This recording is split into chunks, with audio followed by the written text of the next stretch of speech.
A very, very warm welcome to all of you who have joined in virtually in this conversation that we are going to have today on national education policy, holistic multidisciplinary education. Now, this conversation is being hosted by OP Jindal Global University, and this is part of a talk show. This is the launch episode, and we calling this talk show Schoolversity. We've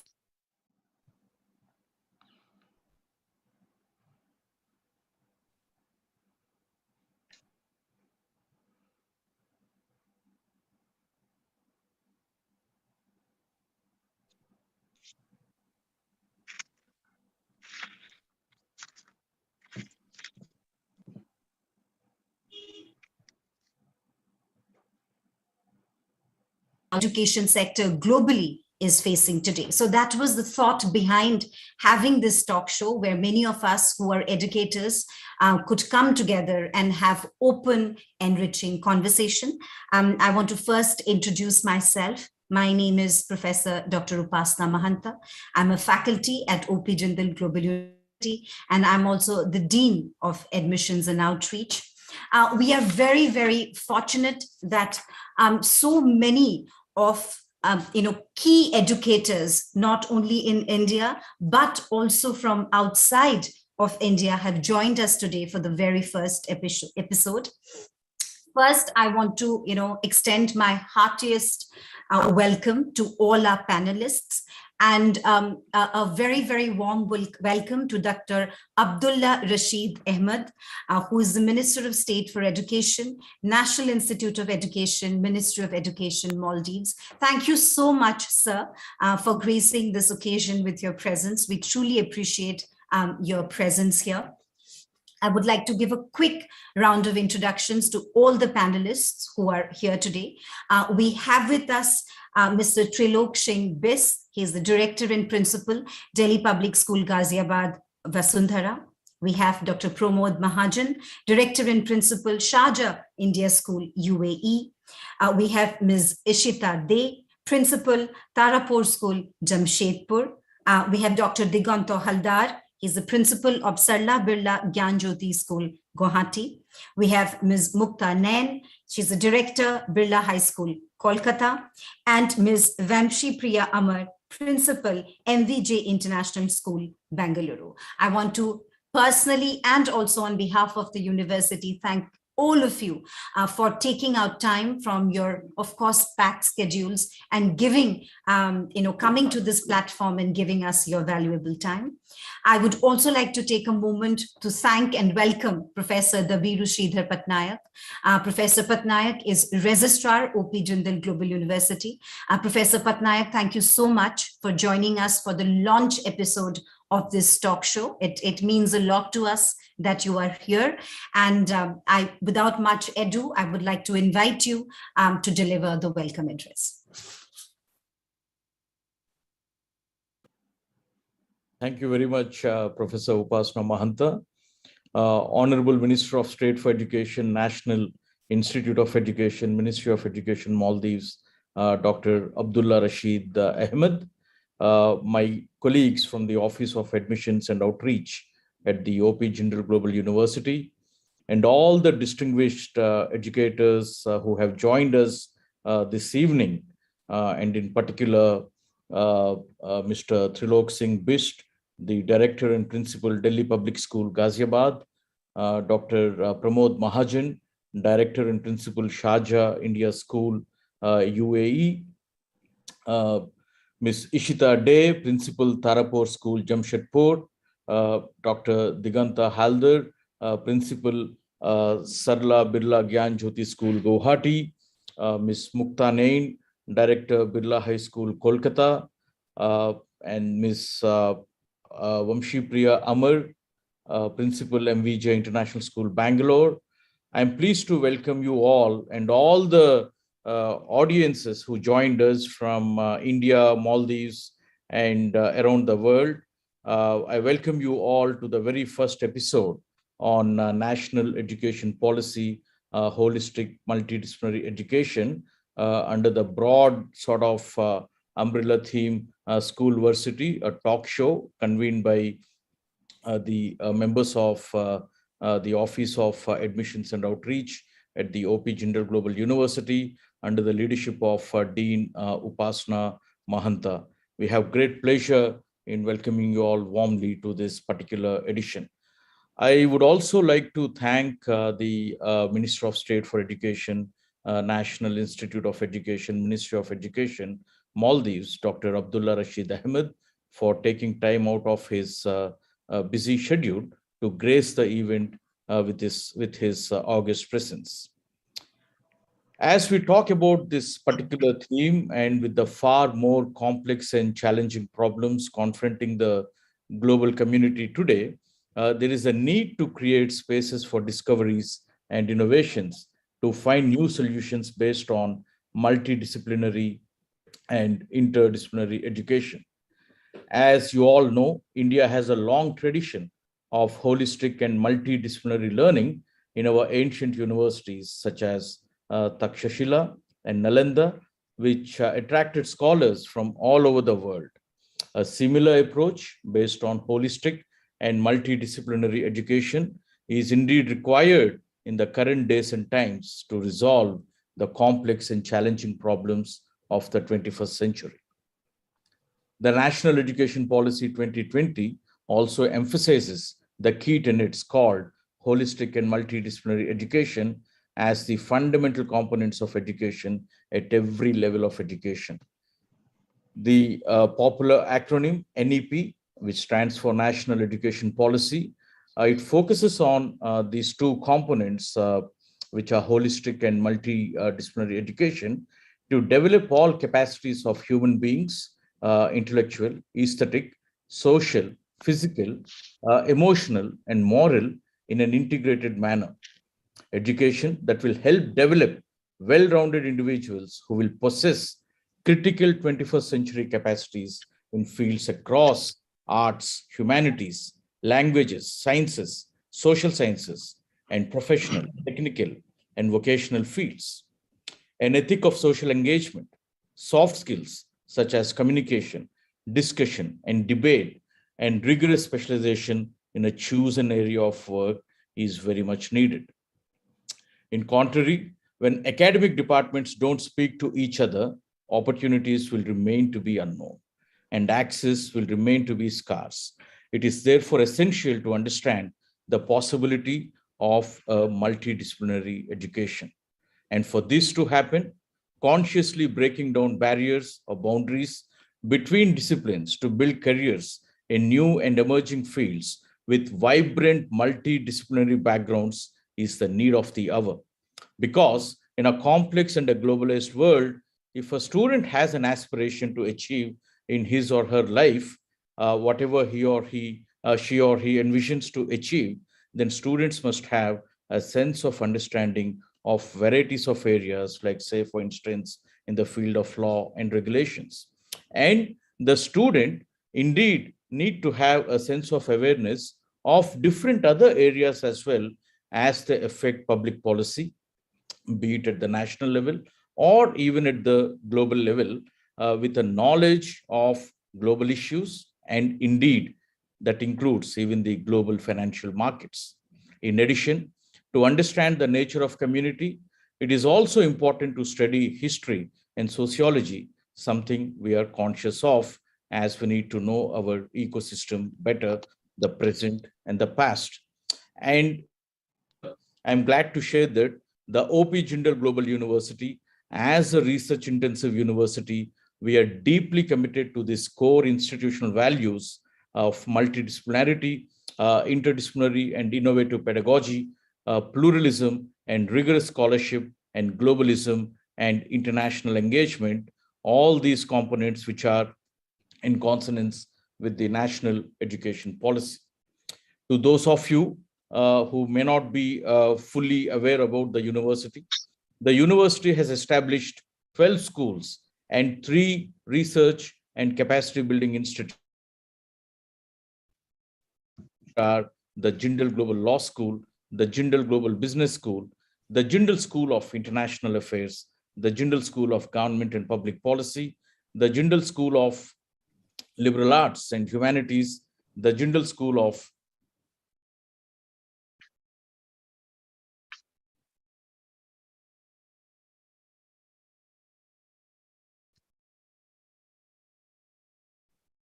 Have we lost Professor Sridhar? Is it, or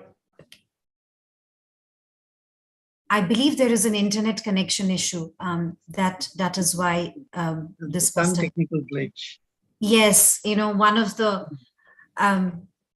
good things about the pandemic has been that we have become very, very technologically savvy, but there are also glitches that come with it. And I think one of the things to discuss in platforms like this is precisely that, to be able to talk about the positives and negatives of it. But we have him back.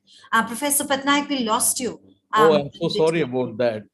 Yes, please. But well, to just continue with the narrative, I was talking about the virtues of the national education policy and the significance and relevance of this talk show entitled Schoolversity, and how the entire aspects of the national education policy are so much embedded into the vision and the mission and the philosophy of the OP Jindal Global University, based on the 12 schools that we have and the 3 research and capacity building institutes. And most recently, even during the pandemic period, we have established 3 new schools, wherein we started even the academic session of one of our recent schools, which happens to be the Jindal School of Psychology and Counseling. And we have embarked upon 2 more schools, which happen to be the Jindal School of Languages and Literature and the Jindal School of Public Health and Human Development. And we will be glad to welcome the first cohort of students in this academic year. And in addition to the 12 schools, we also have 3 research and capacity building institutes, and we focus on particularly on aspects pertaining to behavioral sciences. And we have an institute by name, the Jindal Institute of Behavioral Sciences, and another research and capacity building institute focusing on issues of higher education, wherein even the talk show of this evening sits aptly with the mission of the institute, which is called the International Institute for Higher Education Research and Capacity Building. And we also focus on executive education and leadership development through our institute called the Jindal Institute of Leadership Development and Executive Education. You all will be pleased to know that in 2020, the OP Jindal Global University was recognized as an institution of eminence by the Ministry of Education, Government of India. And as an institution of eminence, we always strive to create platforms that have the potential to make significant contributions towards enriching the higher education ecosystem in India. In 2021, the university and the Association of Indian Universities together, we have prepared proposals and suggestions for the implementation of the National Education Policy 2020 to provide some direction to higher education practitioners to implement the NEP 2020. And perhaps I may request our Dean of Admissions and Outreach, Professor Upasana Mahanta, to share a link of the manual that we have prepared with all the distinguished educators who are present with us this evening. On this particular note, and before I close my remarks, I must express my deep sense of gratitude to my colleague, Professor Upasana Mahanta, and ably assisted or supported by her team members, Ms. Hitangshi Tukral, and all other members of the admissions and outreach team for their efforts in convening the talk show, and even for having designed something of this particular nature, wherein we can have a combination of school educationists and even college and university faculty members come together and to ponder over on some of the pressing issues affecting both tertiary as well as higher education in India, and to understand the challenges and opportunities of the modern dynamic educational landscape on varieties of themes.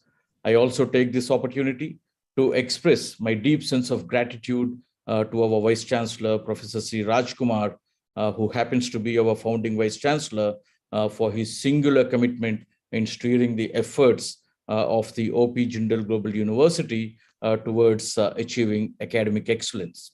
To conclude, I must say we should continue exchanging our ideas with people from diverse fields and backgrounds. That itself is going to be the basis to foster multidisciplinary education, create infinite opportunities, and leading to varieties of discoveries, and to gain from there inspiration for innovations that might otherwise not be available for us if we do not engage with one another. Therefore, this particular talk show even becomes an important foundation towards achieving that purpose and activating the goals of the National Education Policy 2020. On this particular note, once again, I welcome the Minister of State for Education, National Institute of Education, Ministry of Education, Maldives, and all our distinguished panelists to the first episode of the talk show, SCHOOLVERSITY. Thank you so much for this opportunity. Thank you. Thank you, Professor Sridhar, for your wonderful remarks and also for contextualizing the talk show, and the fact that the talk show is a result of the larger vision of the university, and as part of our commitment of being part of the revamping of both conceptual and practical aspects of education, whether at the school level or at the level of institutions of higher education. This is a very, very humble attempt to create a platform through which we can bring educators together and embark on their journey together. And I'm truly grateful for your remarks and the presence of all the distinguished participants, who is making this journey that much more exciting. So thank you very much for that. Just to contextualize the conversation today, before I call upon our keynote speaker to deliver his address, the National Education Policy, as you know, has redefined the trajectory of Indian education by bringing about momentous structural changes, or at least proposing to bring about momentous structural changes in the education system in India. This is about synthesizing teachers as well as parents and educators in promoting holistic development of both academic and non-academic spheres. So for that, what can we do as educators? What are the ways that we can come together and brainstorm and exchange ideas, and to create a platform where we can contribute and value add to this process? That is the thought behind conceptualizing this talk show. And we are truly honored once again by the presence of Honorable Dr. Abdullah Rashid Ahmed, Minister of State for Education, National Institute of Education, Minister of Education, Maldives. May I please request to deliver the keynote address for the launch episode of this talk show. Over to you, sir. Thank you, Professor, Vice Chancellor, and other distinguished delegates, professors, keynote speakers, and my friend Dr. Pramod, and all the viewers. Very good evening and Assalamu alaikum. I can say that this is a really important talk show. The theme you have selected for this talk show is very important for 21st century. That when we take these two concepts, holistic education and multidisciplinary, these two are very important. We know each and every country give highest priority for educating the students, and school leaders, teachers, everyone tries very best to educate the students. But the question is, are we really using the right strategy to teach the student? If we use wrong strategy, definitely our students will not be ready for 21st century workplace. We can still see a lot of emphasis given to teacher-centered teaching, content-oriented teaching, exam-oriented teaching, All these things are very traditional perspectives, which really does not have the best interest of the students. But then the concept you have taken for today, holistic education, is lovely. We have to give importance for holistic education. Students should not only be developed academically. We have to give equal emphasis on their cognitive development, their spiritual development, their emotional development, their social development, their well-rounded education. Then the child will be a perfectly prepared student to lead a bright life. But now we can see some students who are very good in academic, who produce very good result, but when they join the labor force, when they join join an employee, are they really able to apply what they have learned? We can see top achievers, toppers in the schools in O level and A level. Are they still toppers in the community? Some fortunate students and some schools, yeah, some are there, but the question is, are they equally performing in the workplace? I don't think so. Therefore, holistic education is so important. And also multidisciplinary. In real life, we are not distinguishing different subjects. Okay, this is chemistry, or this is mathematics, or this is social studies. No, we are not.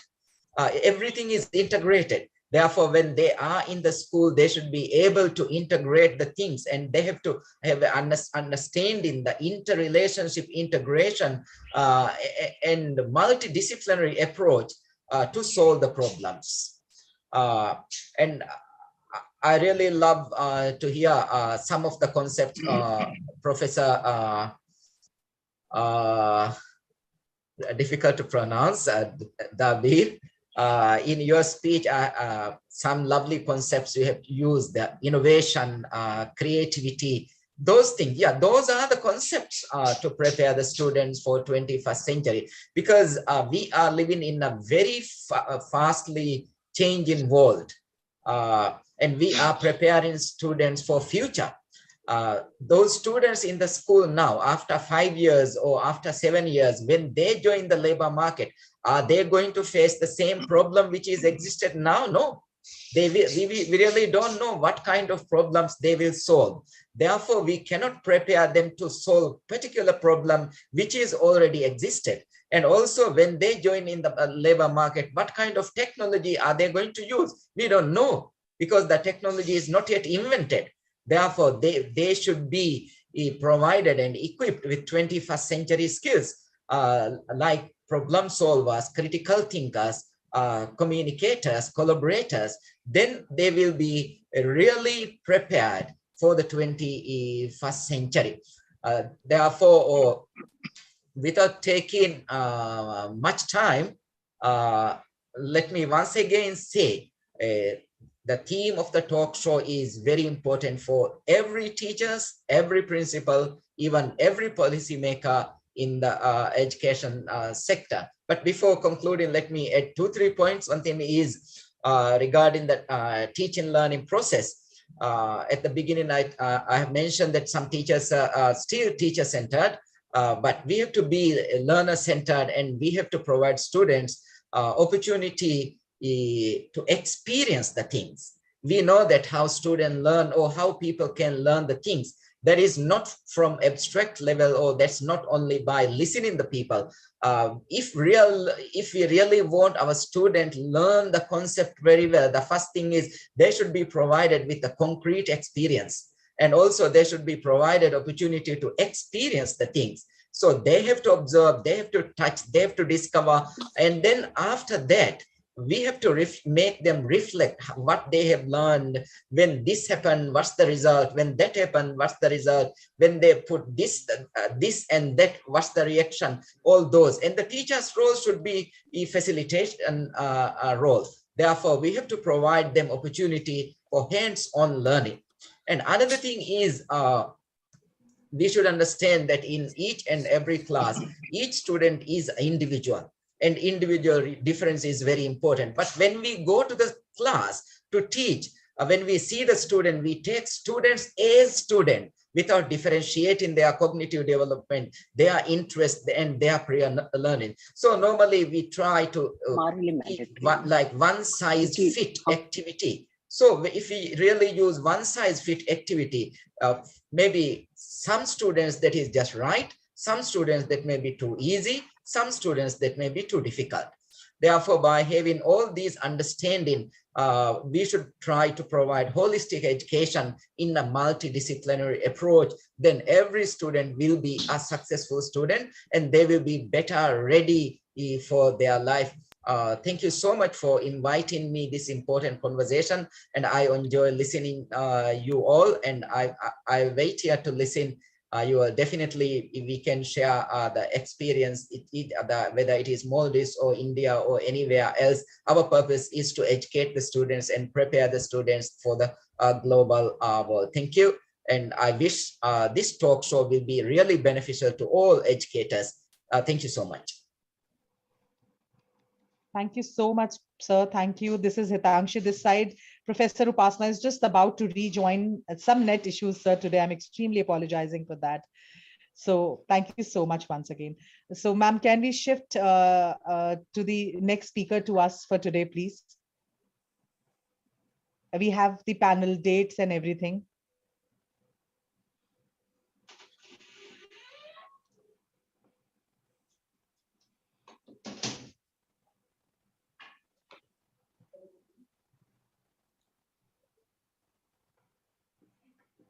Miss Sakshi, are you there? Yes, sir, I am there. Now? Trilok, sir, you can start, please. Yeah.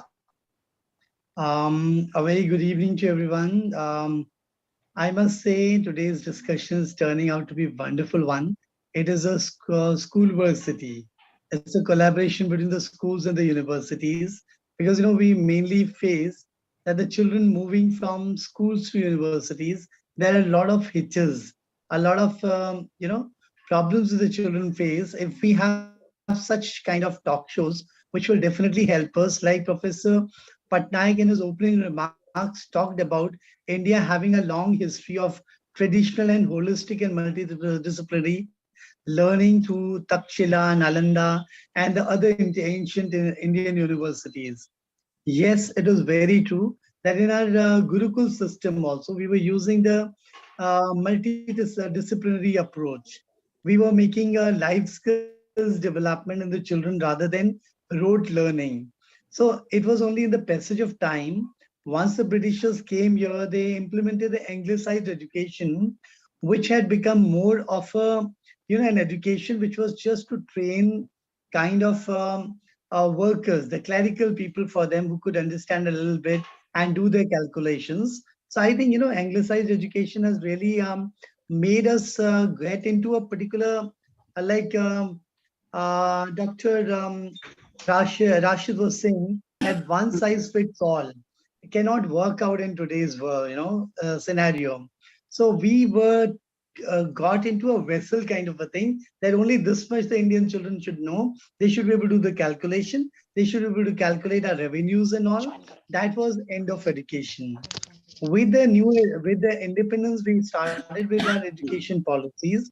Last being 1986, then in 2005, the NCF came, which also talked about children-centric education, but somehow it remained only in the documents.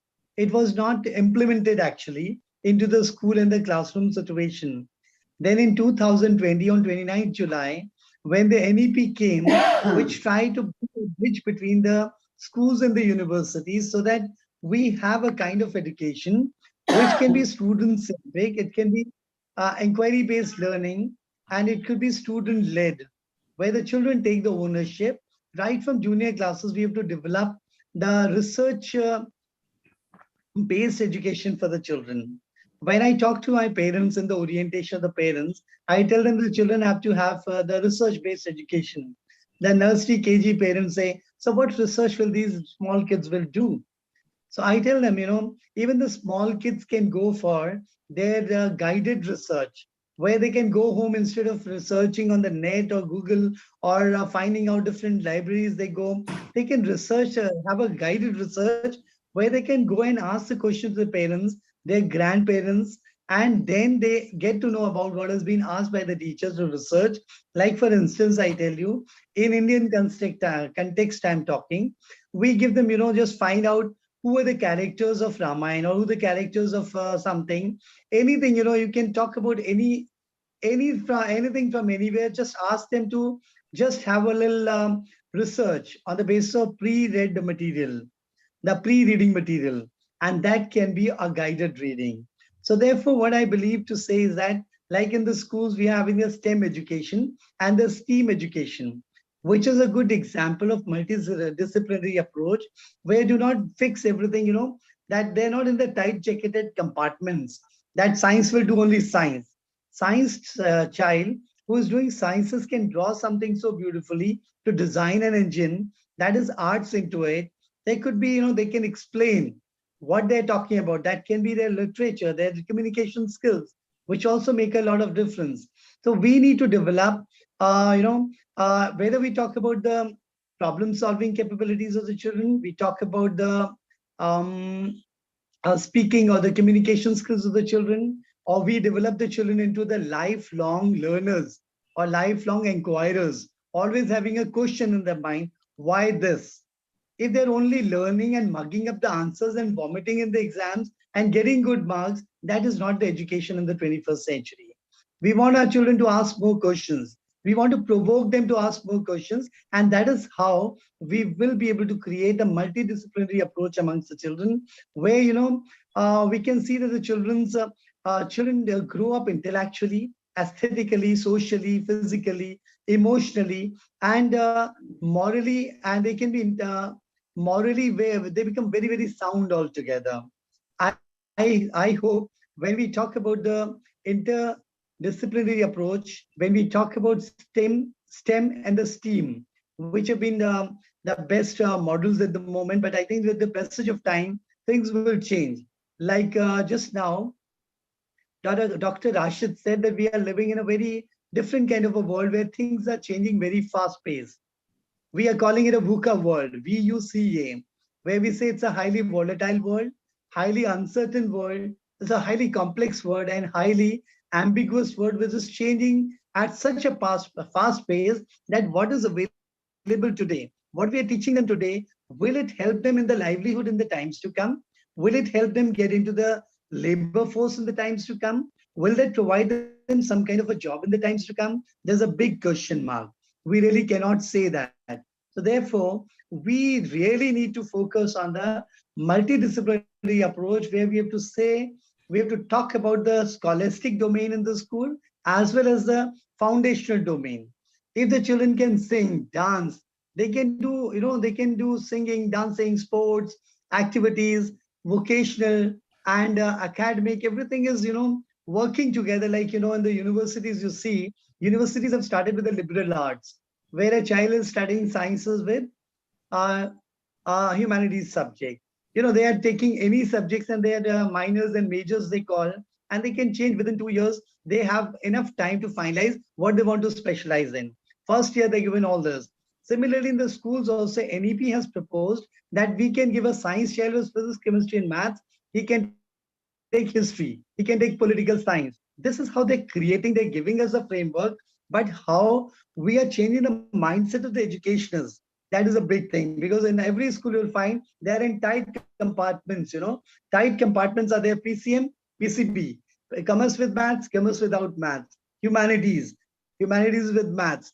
And this kind of a tight compartments which have been fixed in the school, the child gets blocked over there only. And as a result, you can see we are not able to develop those soft skills which are needed for the children to grow up in their life. So I think, according to me, multidisciplinary approach is very, very important. Interdisciplinary approach is very, very important. Transdisciplinary approach is very, very important. We need to understand as educationists, first of all, how, when, and what can be done to improvise this generation, which has been handed over to us. If we are only just having the block and the mental block, if we have, I've found that, you talk to the educationists also. I'm telling you, many of the educationists, when I talk, I find still they have the same mindset, that they're not ready to change their mindset, and they feel that, this is all something to be said and it cannot be implemented. Till the time we do not implement these suggestions from NEP, then NEP will not be successful, because it has to have some kind of pilot projects where it can be done, shown, and can be presented to rest of the world. See, this is the example with the help of which we are telling that this interdisciplinary, transdisciplinary, and the multidisciplinary approach in the education can be put, and the children can be benefited, and we can prepare the future ready children. Whatever the changes may be, they are able to adapt and adapt accordingly. So I think this is what I wanted to just share, because I didn't know what was I supposed to be talking. So when we started this topic, I also felt that I can just add on to what Professor Patnaik and Dr. Rashid has already spoken. I think I've just made a little progression in the same direction. Thank you so much. Thank you, Pastor. Thank you. Thank you so much, Mr. Singh. And let me first apologize. There was a technical glitch, so I got thrown out of the meeting for a little while. And I also want to quickly take this opportunity to thank Dr. Rashid and also you, Mr. Singh, for your really insightful comments. And if we understand, if I can just put it in a nutshell, the conversation so far is that what you both seem to be arguing is that the world that we live in is increasingly complex. The problems that it throws at us is a complex set of problems that requires nuanced approaches. We do not know the kind of problems that will come our way going forward, as we did not know that there is a pandemic that's going to strike, and that we all have to adapt and innovate, both in terms of going online for our teaching, in terms of our pedagogy, in terms of our curriculum. And so the world is changing and shifting, and so is our education and the demands of both the world of jobs and the industry, and what is it that is being taught at the school. And I see both of you advocating for innovation and originality of thinking on being able to prepare these generation of learners who are ready to take on these new challenges. And this, you argue, can only happen through a holistic, multidisciplinary and interdisciplinary education, which is the very vision of the NEP, which is being enshrined in the vision of the NEP. At some point later, perhaps we could, also would want to talk about, do you see certain challenges in implementing this in its spirit? What kind of challenges? Because there are multiple stakeholders in this. The educators, the learners, parents, and of course, stakeholders from the industry itself. So what kind of possible challenges that you could see in implementing something like that? We could come to that, but before that, I would like to come to Dr. Pramod Mahajan. Sir, your reflections on the topic that is being discussed. Yes, good afternoon, good evening, namaste, namaskaram, assalamu alaikum. This is Dr. Pramod Mahajan from UAE Sharjah. Nice topic, and our Honorable Dr. Abdullah Rashid has very rightly opened the conversation with future fit aspects. Technology yet not invented. We have to think about those technologies which are yet not invented. We have to answer those questions which are yet to be asked. We have to think about those issues which are yet to be raised. And that is the actual meaning of holistic education. Multidisciplinary. Yes, nowadays, as Dr. Rashid has very rightly mentioned, that think when they will be in the job market, will they able to face that thing? What the business people or the corporate people are doing today? There is a concept called 1 to 4. They appoint one person, pay the salary of 2 people, and they expect the work of 4 people. So that sort of multifaceted personalities we have to develop. Are we on that way? That's a big question. We say multidisciplinary, but still we are bounded with either STEAM or STEM or whatever be. We are not crossing the boundaries. Are we ready to cross the boundaries within our curriculum framework? That's a big question mark.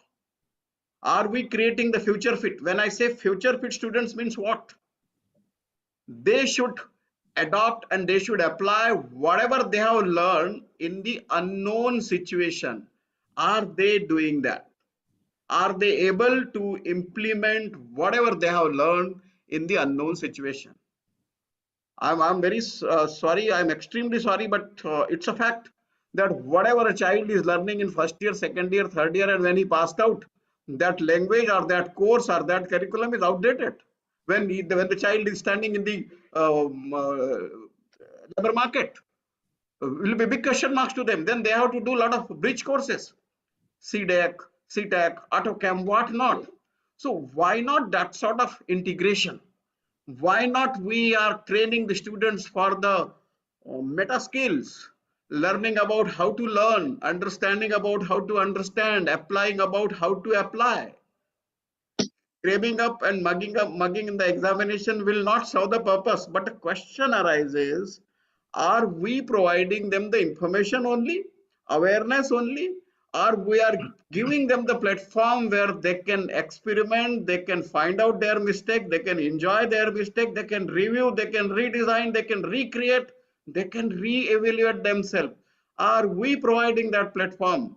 If we provide that platform to them, and that is the requirement and need from the universities, if we provide that platform, trust me, the learners will jump in such a manner that even the sky is not the limit for them. It will be just beginning for them. Are we doing that? So that question arises. Now in the NEP, there is a lot of scope, multiple entry and multiple exit. But are we ready for that? First year, suppose I have completed first year from one university and I have exit that university and taken the admission in the second year in another university. What about my inter subjects and intra subjects? Suppose I have learned in first year physics, and then when I take an admission in second year with physics and say economics, what about my prerequisites? Will my prerequisites will be educate and enough for that second year admission?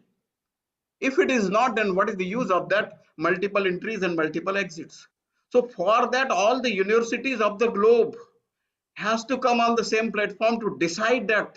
If suppose that somebody is exiting from this stage and entering into the next stage, are we completing or providing them the prerequisites required for that stage?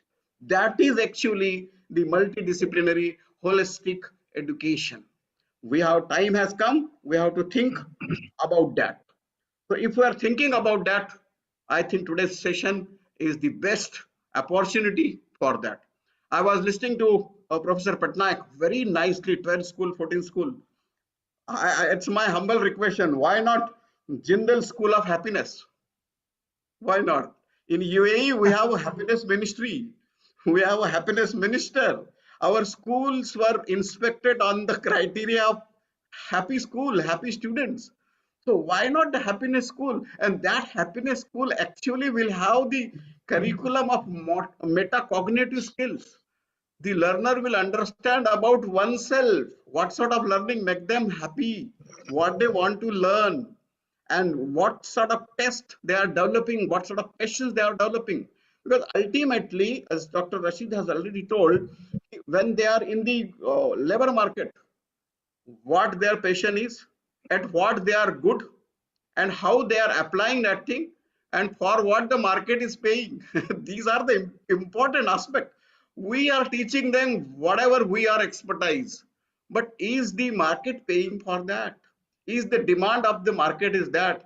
And another question is, the job market is changing frequently all the time, and we don't know what will be the next technology. So the solution is what? Train them to explore the technology without becoming the techno addict. Tell them to utilize the machine learning without becoming a machine. Nowadays, we are burdening the students and the learner in such a manner that they just become mechanical.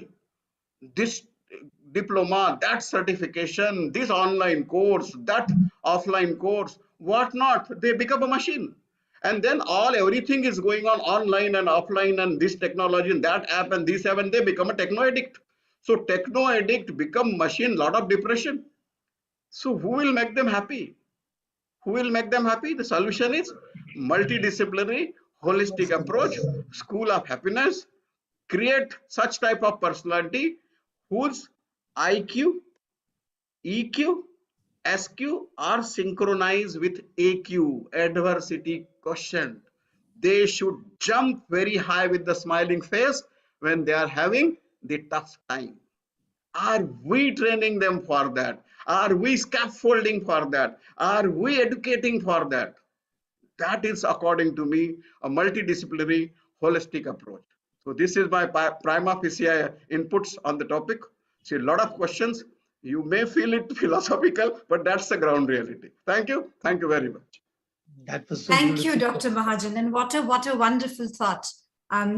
Professor Sridhar, Jindal School of Happiness, or perhaps an attempt to make every school a school of happiness. Can I intervene for a quick moment, Dr. Upasana? Yes, please. All right. Dr. Mahajan, that's indeed so very invigorating, inspiring, and thoughtful for you having flagged upon this very important point. Years ago, I was reading somewhere that happiness is also a part of public policy of a state. Yes. So I'm not very sure whether which state it was. No, that is UAE, sir. That is UAE. All right. Okay. That is so much seen even from the face and even your inspiring presence. But I cannot but agree with you. So as educators, we are all probably those quote unquote happiness creators.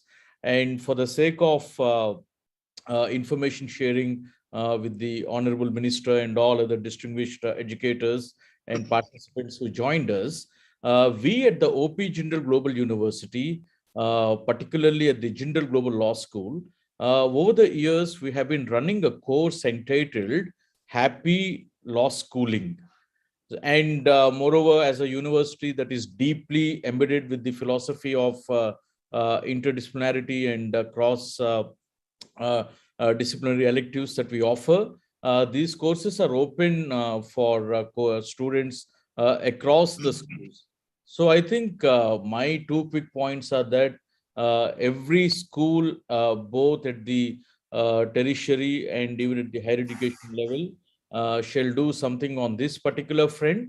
And we need to continue working towards the mission of creating happiness. But on this particular point, another very important aspect that I would like to flag is, as much as we talk about all the components that are needed for a well-rounded, holistic, and a robust education, alongside we should also consider the role of mental health and well-being and counseling. And that's where the big focus of schools and universities will have to come from. Not only looking at these services as auxiliary services or support services providing pastoral support, but they should also become mainstream, and they should be part of the mainstream pathways education, which again will go on to sort of lead to attaining happiness, because you will know how to handle your adversities and all other challenges. And that's where again at the OP Jindal Global University, we have endeavored to start, and we did so, the School of Psychology and Counseling in 2020 at the height of the pandemic. We have realized that this is so very much needed, and building on the splendid work that's being done by the Jindal Institute of Behavioral Sciences, which I mentioned and alluded to during my remarks, the research institute that we have. I think it's a combination of factors that are needed at all levels towards creating HNI, or happiness net worth individuals. Thank you so much, Upasana. Thank you, Professor Sridhar. Dr. Mahajan, I believe the country that Professor Sridhar was referring to would be also Bhutan. They talk about gross national happiness. GNH is what they measure. And I agree, I think, with both what you have said and what Professor Sridhar have also talked about that Delhi government has also come up with happiness curriculum in schools, which is a welcome move and has been extremely popular with students. And at the context of our university, we have also spoken about wellness and have tried to inculcate a culture of wellness and a conversation around wellness around students, and that have seemed to be something that led to positive conversation on campus on about health, but also about wellness. I think within that framework, the idea of happiness also becomes extremely important. And in that area, Professor Upasna, here yes. in UAE, they started 4 days working. Friday, Saturday, Sunday will be the holiday to just create what you have learned and what you are going to do from Monday to Thursday. So I think UAE become the first country in the world to apply that 4 days formula, working only for 4 days, and 3 days think on that. So that thinking process should be enhanced to taking into that consideration. That is also going on. And when I did day before yesterday, we did survey with the students. So wow, they said, sir, it's a wow factor along with that. How to complete the curriculum and all. No, sir, you enhance one hour learning every day or do something online.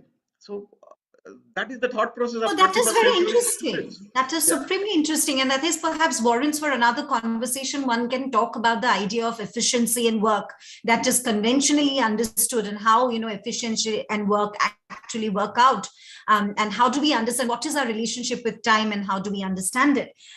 So with that, may I request Ms. Ishita Day to join the conversation and please share her thoughts and reflections. Ms. Day, are you there? And can you hear me? I think Ms. Ishita Day is having some technical difficulties. I would like to request Dr. Diganto Haldar to please come and share his reflections, and we'll go to Ms. Day when she's able to join us again. Very good evening, ma'am. Can I be heard? Am I audible? Absolutely, loud and clear. Thank you so much. First of all, I thank each and everyone for roping me in. This is really, really interesting, because to be very honest, ma'am, today during the daytime, we were having a series of meetings on NEP. And, I never thought that the meetings would have been more interesting had this meeting been the first one, because so much of takeaways. And absolutely brilliant idea to have 3 days, not really holidays, but thinking days. That is what I could make out. Because the UAE is giving sufficient time to its citizens to think and implement what they are learning over the previous 4 days. Anyway, ma'am, since I'm from a school, the perspectives would definitely be different. But again, learning is a continuous process, and it's a complete process. When we are talking about learning, it all begins from the first hand-holding, when at a very nascent stage, when a child first comes in at the lower infant level or the pre-primary level, and ends up, it never ends, of course, but formally ends up once a child has finished his or her university education. Now, here comes an opportunity where we truly need to thank the government of India, where we are all unified. We are on one platform, and probably this is for the first time after the independence of India that we all academic stakeholders are together discussing the future of India, discussing the future of our bright and beautiful students. This sort of an opportunity or a platform had never come before. And keeping that in mind, we should all think only positives. That's my take, man. Because, we could come up with many points that could be, yes, I understand there could be deterrents, there could be hiccups, there would be difficulties, once we are so used to a certain system of education, and now with this paradigm shift, where we are basically trying as far as I have understood, we are basically breaking the shackles. We are allowing we are freeing our children. We are allowing them to study and learn what they really want to. Because until the NEP was implemented or it was announced, all about education, I for instance, would like to cite my own example. To be honest, ma'am, I had been a singer. I was pursuing music till I was in class 10, when I was strictly told that it's time now that you decided between your music or your boards. And conventionally, that was one thing that obviously we had to take. So in this connection, I also want to add on one more thing, that if we shift to a new form of education, we have to make sure that the parental mindset is ready for the change. Because tomorrow, if we are looking at a career which is not really one of those career options that we want our children to opt today, then we have to broaden our spirits, broaden our mindsets and our perspectives. Second, ma'am, considering the humongous population in India and its diversities, there would be impediments, of course, but a clear-cut procedure has to be worked out on how the schools, the colleges and universities can get together and form a common channel of education, common understanding from, like what I mean to say is that if a child has taken up liberal arts in class 7 or class 8, he or she knows where he or she is heading. It's a very clear and transparent path where certain very good universities are there waiting for the child, and they end up doing the education in the right way, not in the haphazard way as it is happening, because in today's world, career is actually happening out of chance, not by choice. Last but not the least, ma'am, we actually need to think about a huge infrastructural and human resource development, which also needs, it's almost like right at this point, of course, I'm not being negative, but it's almost like trying to land an aircraft without preparing the airport. So it's important that the stakeholders get together instead of discussing about the courses at this moment. First, we need to discuss the infrastructure. We need to discuss the human resource, because tomorrow I'm looking at a situation in a school like Sarla Birla, that somebody from OP Jindal comes over and talks to my children here. That is what I'm looking forward to, because that makes sense with this NEP. Because instead of me having to share what y'all are going to offer, and along with that, ma'am, there should be some mandatory, obligatory connectivity between schools, colleges, and universities that are going to make the road very clear and very steady for the children to go ahead. Thank you so much.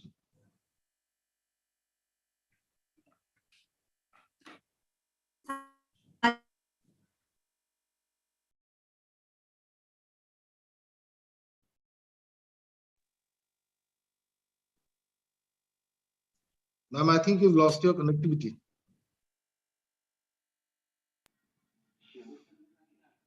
Trying to come back on.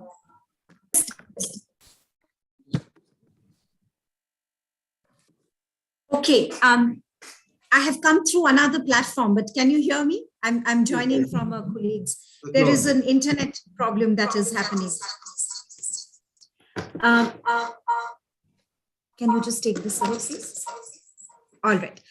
So Dr. Haldar, a couple of things actually I want to talk about based on what you spoke. One, first of all, thank you for recognizing the significance of a platform like this. It is truly encouraging, because that was the thought behind setting up a platform where educators like you and others from both schools and universities can come together and create this platform where we can talk freely with each other, learn from each other, and to be able to create a path that how do we go forward from here.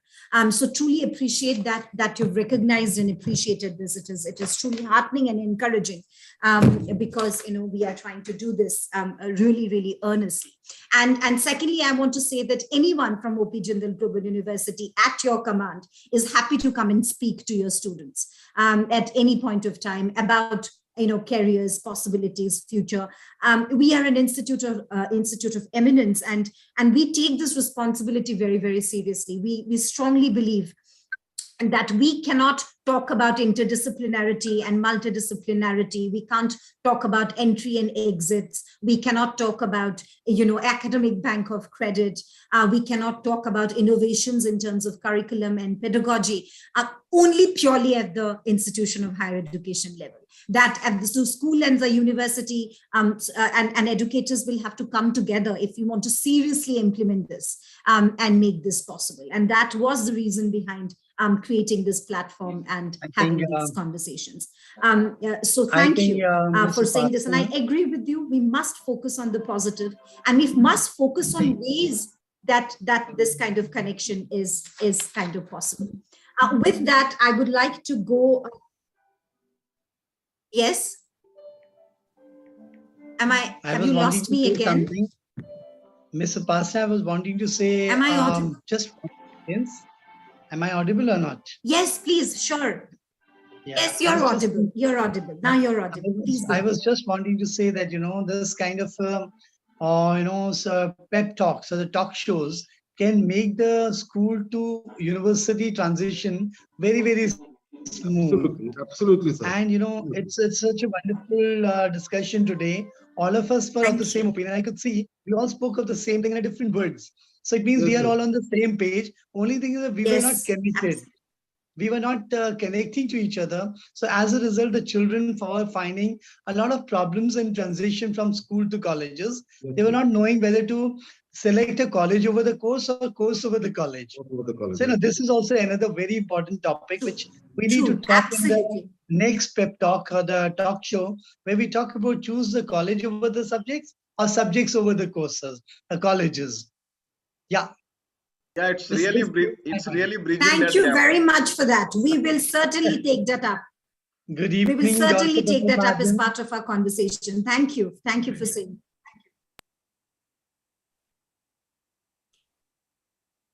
All right. With that, I would like to go to Ms. Mukta Nain, Director, Birla High School, Kolkata. Ma'am, would you kindly share your reflections on the topic? Good evening, everybody. It's been such a pleasure to be on this talk show and listening to the various opinions. Especially, I think what thrilled all of us was the 3-day holiday to think about the 4-day work we are putting in. And I could see the great excitement. Yeah, with you on that one. Yes, absolutely. Dr. Pramod Mahajan, thank you for telling us about this. And I think you need to write to the Indian government also about this so that we also are able to get it. Now, being the director of 2 noted Birla schools in Kolkata, when the national education policy came in, I'm talking from the school's point of view, it was exciting to read that it believed in a multidisciplinary issue, in the sense that there would no longer be divisions of humanities, arts and commerce and science, and students could step into other disciplines. For example, people who are studying science could also and may also offer music or classical dance, something they want to do. But as Professor Upasna was asking, what are the problems which will arise? We are all talking about this is wonderful and having this multidisciplinary approach is going to be wonderful. But there are some problems and practical issues which will happen. One of them is that the fact that you are a jack of all trades, but master of none. Here, when we are saying that a gentleman is an engineer or a doctor, we know that that person is very good in his field and has mastered that field. But when you are doing many subjects, you're touching on many subjects, maybe it makes you a better human being and you are holistic. And Mahatma Gandhi also said that he wants students to have a holistic education where you are building yourself up, body, mind, and spirit. All that is nice. But in a school situation, what happens is that we might be cutting across art, science, humanities, commerce, etc. But there can be problems of timetable. How many schools can hire so many teachers that you're going to have such a great multidisciplinary approach? It's going to be very difficult. I thought this was a major problem until the pandemic came and online teaching started. And then I got a solution myself, that schools actually could also share teachers if they want to have this kind of approach and offer many more subjects to the students.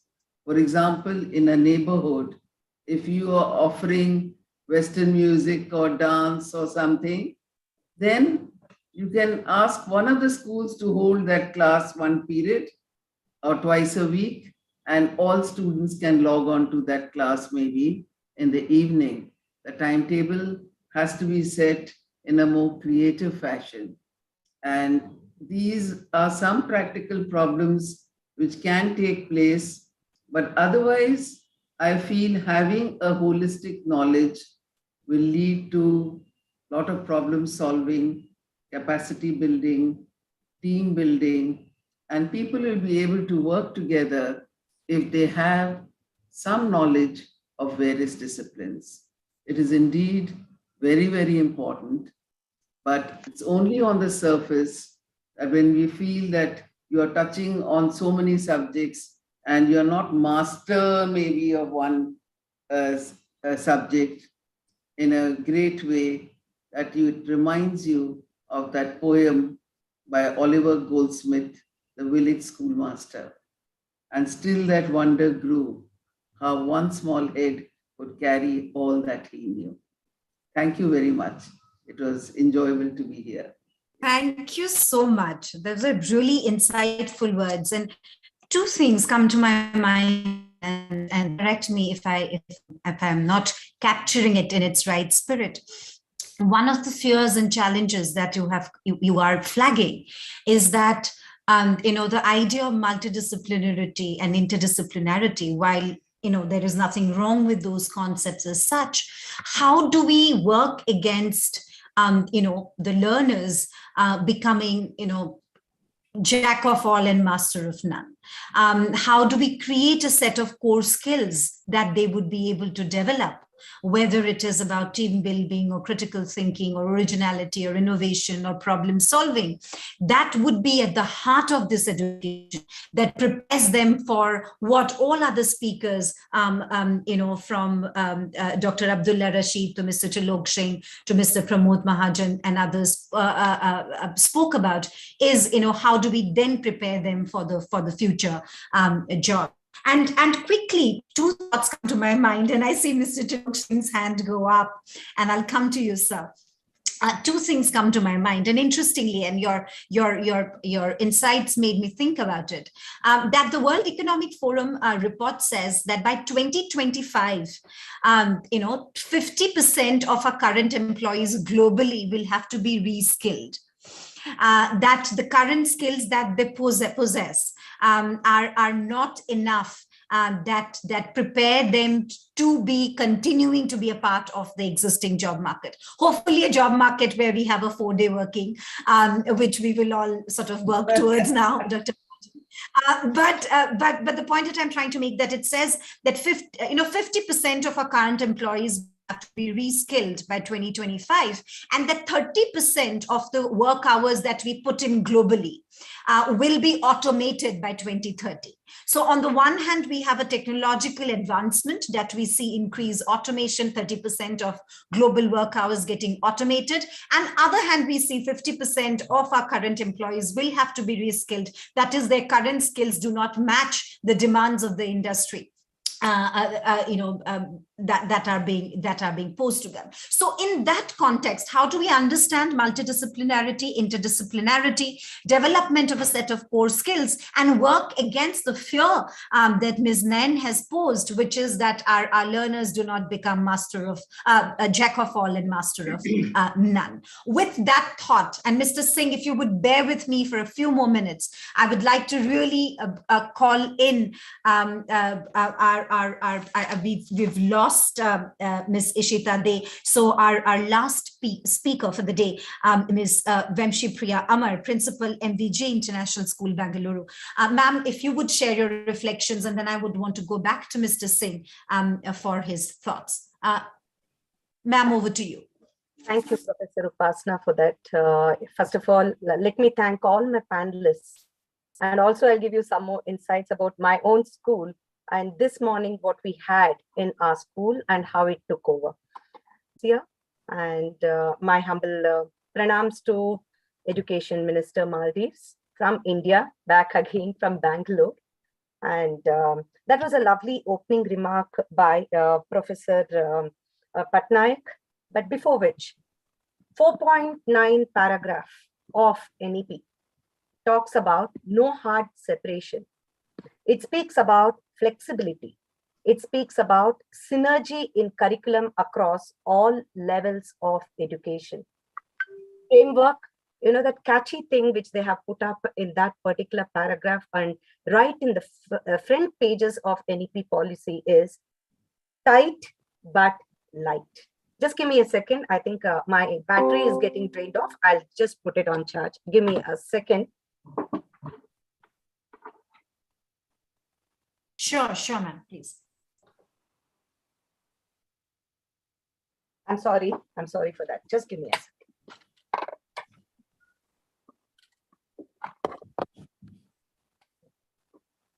I'm back. Thank you.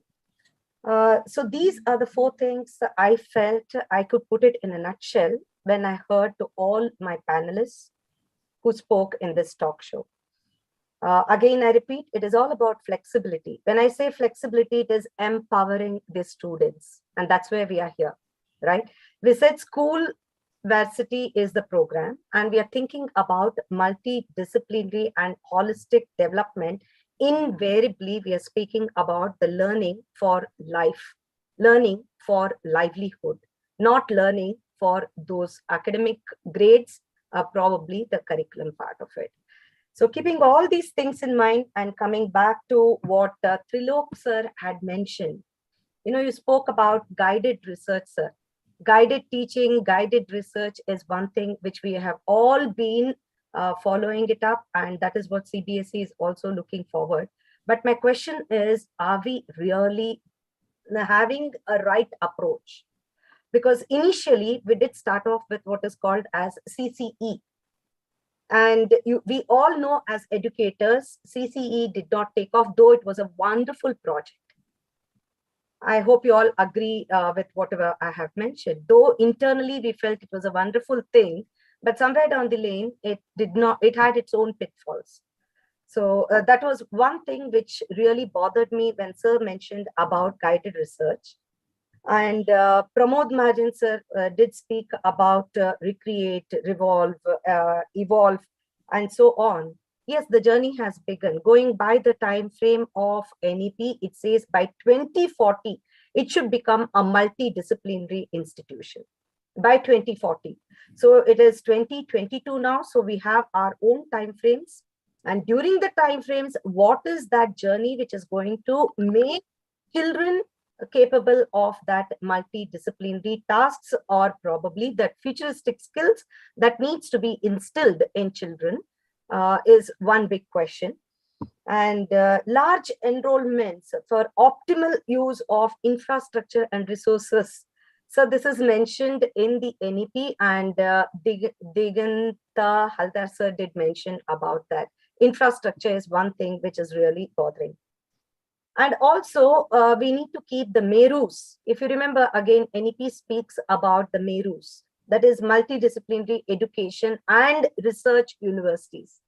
So I think that puts everything together. So if I'm thinking about my own school, where we have only till secondary, and an upcoming school, though we have a brand wherein we have universities with regard to polytechnic, or be it a B.Ed college, or be it a medical research center, or be it an engineering college, and even a B.Ed college. The question to me arose when this morning I had to meet a parent, and the parent did ask me, ma'am, you have right from Montessori till 10th, and there's a bridge, there's a gap. 11th and 12th is not in your school, but you have B.Ed, you have engineering, you have medical, you have XYZ, name it, you have it. And the brand is really good. We would like to go in for it.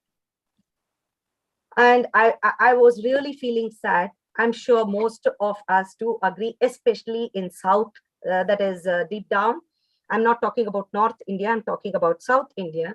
We all prefer pre-university, that we call it as PUC. that is not ISC, where people from ICSC land into, that is 11th and 12th, or the CBSE students go ahead with the 11th and 12th. So to bridge this gap, when the state government is focusing still on this first PU and second PU, or we call it as pre-university college, how am I going to convince the parents? How am I going to upgrade my school into grade 11 and 12? If there are no takers, obviously the affiliation rules will say 3 years not used, then obviously the affiliation has to be, it is basically they disaffiliate it, right? So I could not really answer the parent or probably convince the parent. You are asking an admission for a child in grade 1. Allow the child to grow in our school for grade 10. First time I felt miserable because the sir was very much focusing on 11th and 12th. So that there are umpteen number of things which needs to be bridged before we land into multidisciplinary or holistic development. If I get back to happiness curriculum handbooks are rolled out, happiness curriculum resource people are there, happiness we have different approaches, strategies, how to implement these things in the form of an activity and to take care of social emotional learning of the child. All of this is set, but how far is it getting executed? How far are everybody on the same page? The child is confused. He moves from one part of India, one part of the country. Undergraduate course, he may land up somewhere globally. We talk about global citizenship without preparing the child for those, those kind of skills. So that is really bothering. And when in institutes like or universities like Jindal, or probably any other university approach us, as rightly told by Sir Haldar Sir, who did mention that we would love them to speak to our children. They should lead our children than we approaching. I think that should start, that should commence at a very early age, because I don't want to be handicapped. I don't want my school children to be handicapped because I haven't grown with 11th and 12th. There are a number of special subjects which is being introduced, and grade 6 to 12 are taking these electives right from 2020 when 9 subjects were introduced. But by the time they come to 8th, either due to lack of faculty or because there is no proper, and we've not ironed out those issues, right? So it fails and the child loses his interest, or the child is forced by his traditional parents or conventional neighborhood or peers to again get back into his mainstream, which he or she is not interested to, right? As Sir mentioned, he was interested in music. I was interested in music too. I was not interested in pure sciences. Forget about that. Today, my children are grown up to an age of post-graduation level. But during their time, I was not this open enough to say that, okay, fine, you can choose the course of your choice, right? I feel that is a pitfall of my own self.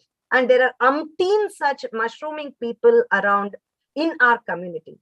How are we going to iron out all these issues?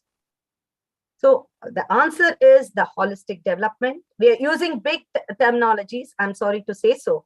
The whole of NEP, in fact, the page number 38, 39, and all the chapter 8 speaks only about multidisciplinary and holistic development with all the acronyms, put against, I have the choice-based credit system, which is called as CB, CS, and so on.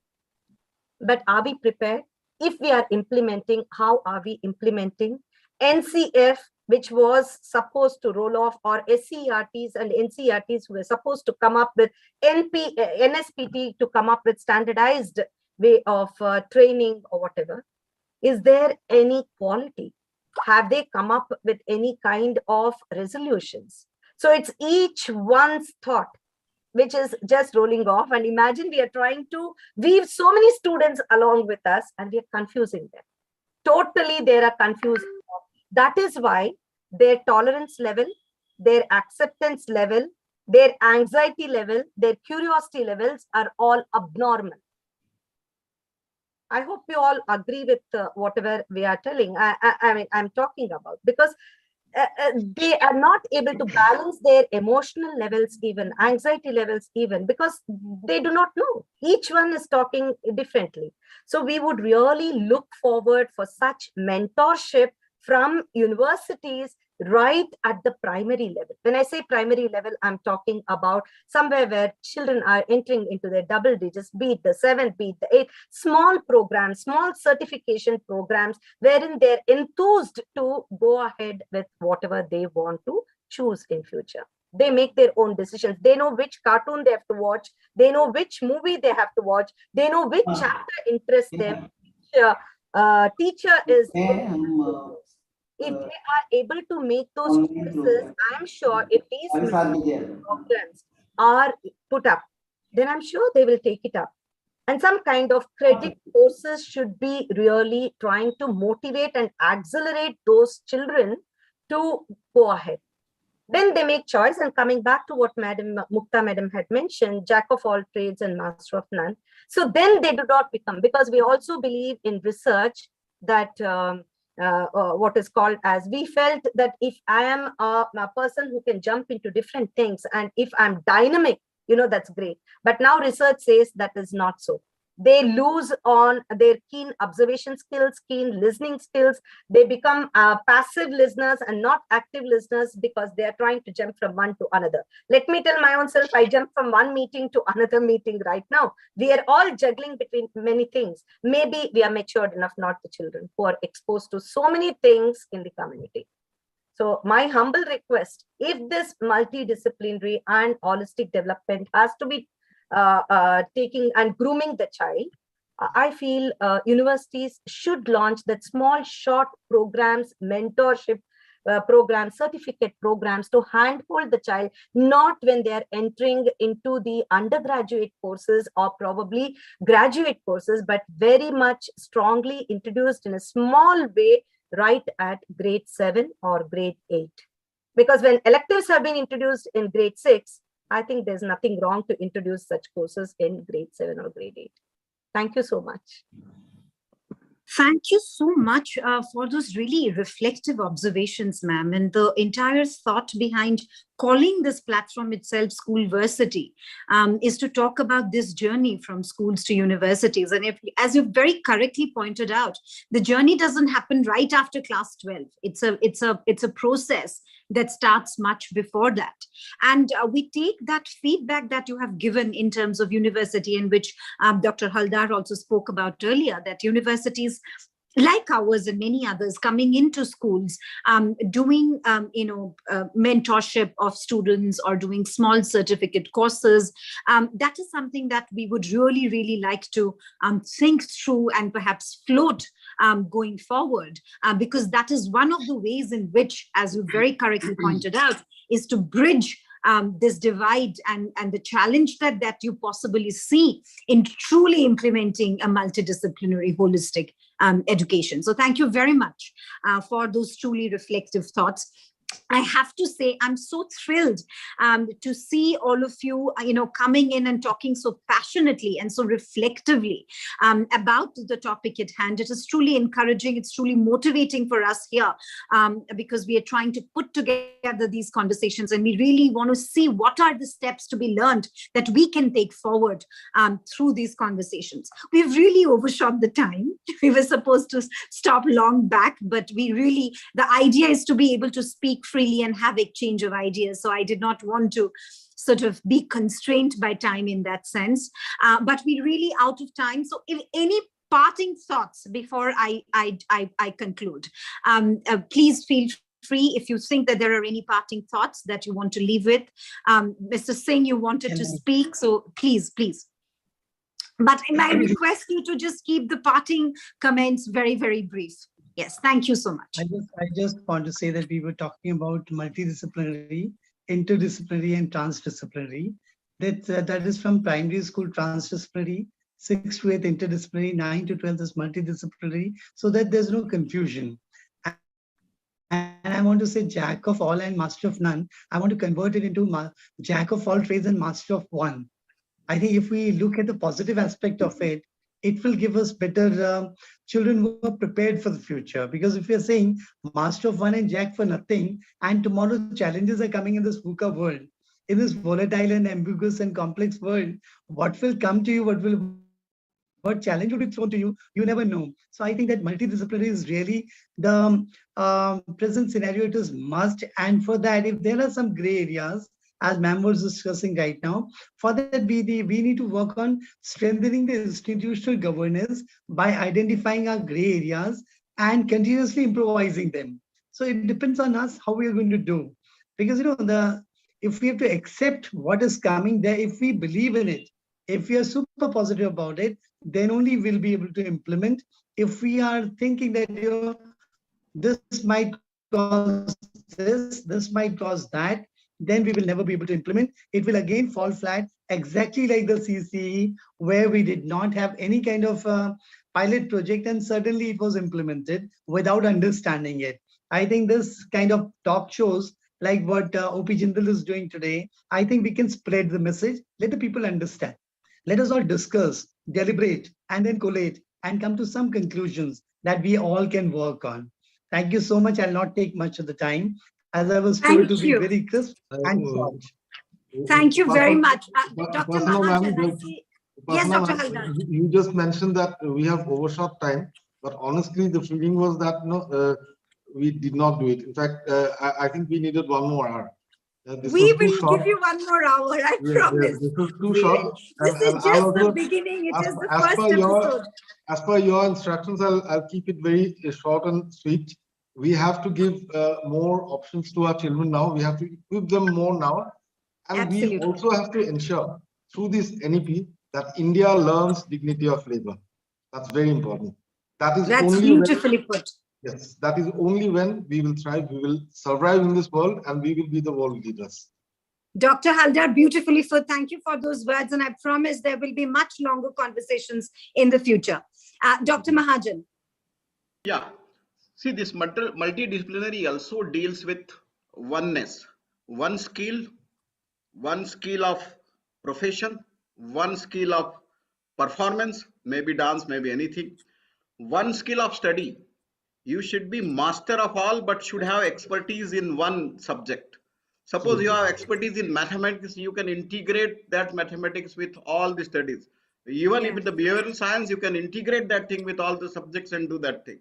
And one sports, that is also a multidisciplinary aspect.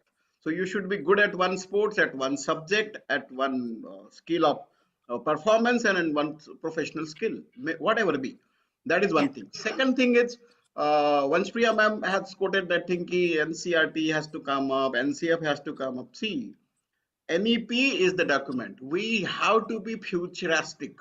We have to set our own roadmap. We have to set our own target, and we have to unturn every stones in the path of our success. Like the Jindal Global University has already done. They have started research-oriented courses. Nowhere it is written. They have started long before. Happiness curriculum. One has to go beyond that. If we are waiting that NCRT will come, NCF will come, some draft again will come, so we'll keep on waiting only. So I think we have to unturn the stones, whatever be coming in your, and who will do that thing? Only we, and with the awareness which is created by such type of talk shows. So big salute to Jindal Global University that you have come up with a nice concept and topic also in such a manner that everything is correct and everything should be synchronized. Thank you. Thank you very much. And I truly appreciate the appreciation and the fact that you all have come out today, given this time. This is a humble and a first step towards many others that we have been doing, as Dr. Mahajan correctly pointed out. And I'm so very grateful on behalf of all of us at OP Jindal Global University. We are truly grateful for the support, for the enthusiasm, and for the encouragement that you have given to this endeavor, for the reflections that you shared so freely, so fairly. And I think that this is probably the beginning of something which can be truly contributory towards the landscape, the changing landscape of education, both at the school level and the higher education landscape in India. I just want to take this opportunity once again to thank all of you. A very big thank you once again to Dr. Abdullah Rashid Ahmed, Honorable Minister of State for Education, National Institute of Education, Ministry of Education, Maldives. A warm, sort of note of gratitude to Professor Dabiru Sridhar Patnaik. Professor Patnaik, thank you very much for joining us. For delivering the welcome address, so providing such a wonderful context to this conversation that we are having today and that we would continue to have in the future, for staying with us throughout this conversation. Truly appreciate. Thank you so very much. Thank you to all the panelists. Thank you, Mr. Trilok Singh Best, Dr. Pramod Mahajan, Ms. Dishita Devi, lost her in between, but thank you for joining in, Dr. Diganta Haldar, Ms. Mukta Nain, and Ms. Venshi Amar. A true note of gratitude to all of you. And we do hope that you would continue to join us, encourage us, and support us in this endeavor, and as we as educators can come together and do many more such conversation and take concrete steps towards the future. And I just want to take this opportunity to thank the team here at our Office of Admissions and Outreach, Ms. Hitangshi Thakral and entire team, Ms. Satyam Kushagra, Ms. Indu Kaul. I'm sorry if I missed any names, but you know who you are. Thank you so very much for making this possible, for help conceptualizing this. And I do hope that we continue to do this in the future. And I would expect to see many of you, and I would be happy to come to your schools with our faculty and to take the idea of mentorship forward along with you. So thank you so very much. Yes. I would... Just yes, last yes, one sentence, yes. Ms. Upasna. You are a wonderful moderator. You are a wonderful moderator. Thank and you. We loved, we were tired. We came from the school and we were sitting. You kept us all captivated throughout. Thank you so much for being such a wonderful moderator. Thank you so much. That is very, very kind of you to say that. Thank you. I apologize for the technical glitches that happened in between, but I look forward to interacting with each and every one of you. That's the new normal nowadays. That's the new normal. This is the new normal. Absolutely. This is what requires problem solving and critical thinking. Yeah. And of course, the 4-day working. Thank you, all of you. Thank you. Thank you very much. Thank you. Bye-bye. Thank you, Bye. Thank you. So Truly appreciate. Thank you very much. Yeah, thank you, Thank everyone. you, Dr. Mahajan. Yeah, this is a wonderful here session. again after a long time. Thank you.